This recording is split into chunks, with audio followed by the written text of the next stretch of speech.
இன்று அவருடைய சத்தம். எழுதியவர் சகோதரர் சகரியா புனன் அவர்கள். நாள் ஏப்ரல் 5. கிறிஸ்துவின் மகிமையை அள்ளித்தரும் சிலுவை. சோதனைக்கும் உபத்திரவங்களுக்கும் வித்தியாசங்கள் உண்டு. நாம் பாவம் செய்திட தூண்டப்படுவதே சோதனை. உபத்திரவங்களோ நம்முடைய சுயத்தை தூண்டுகிறது.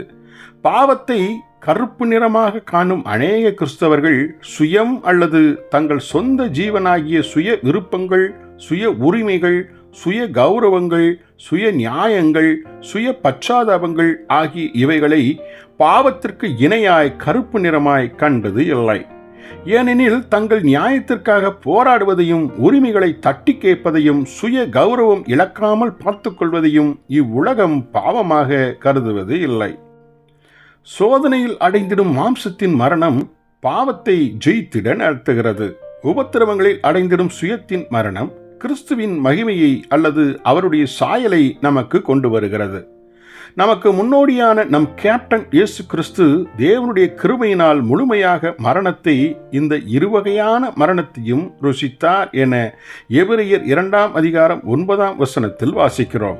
தேவ கிருபையை கொண்டு தங்கள் பாவத்திற்கு சாகாத கிறிஸ்தவர்கள் ஒரு காலம் சுயத்திற்கு மரிக்கும் இடத்தை நெருங்கவே முடியாது.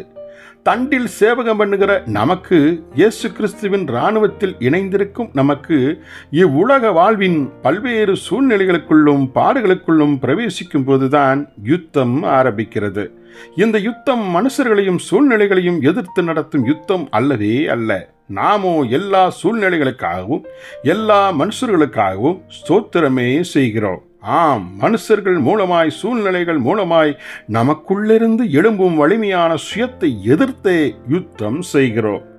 நமது கேப்டனாகிய இயேசு கிறிஸ்துவை பின்பற்றும் போர் சேவகர்களாய் இருக்கும் நாம் நம்மை நாமே வெறுத்து, சுயத்தை வெறுத்து, சுயத்திற்கு மரணத்தை கொண்டு வரும் ஆயுதமாகிய சிலுவையை அனுதினமும் எடுத்தே அவரை பின்பற்றி வர வேண்டும். லூக்கா 9:23. செபிப்போமா. பரம தந்தையே, எங்கள் அனுதின சிலுவை மூலமாய், உபத்திரவங்களின் வழியாய் கிறிஸ்துவின் மகிமையை சுதந்திரிக்க வழி காண்பித்தீரே, உமக்கே ஸ்தோத்திரம். குருவின் வழி நடக்க பலன் தாரும். ஆமேன்.